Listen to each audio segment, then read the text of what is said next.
विछोड़े जो कहर पियो आहे, दिलि अॼु बि तुंहिंजे नाले आहे।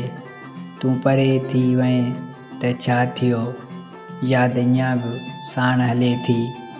राति जो दर्द वधाए वञे थो ऐं निंड अखियुनि खां रुसी वञे थी। तुंहिंजे बग़ैर हर ख़ुशी उदास आहे ऐं हर लम्हो अधूरो लॻे थो। मूं सम्झो वक़्तु सभु भरे छॾींदो, पर विछोड़ो त ज़ख़्म वधीक वधाए थो। दिलि हर भेरे तुंहिंजो नालो वठे थी ऐं हर साह तुंहिंजी ॻोल्हा करे थो। शायदि उहो इश्क जो अंजाम आहे जो माण्हू जीअरे बि उदास रहे थो। विछोड़े जो कहर पियो आहे ऐं दिलि अॼु बि तुंहिंजे इंतज़ार में आहे। विछोड़े जो कहर पियो आहे ऐं दिलि अॼु बि तुंहिंजे इंतज़ार में आहे। विछोड़े जो कहर पियो आहे ऐं दिलि अॼु बि तुंहिंजे इंतज़ार में आहे।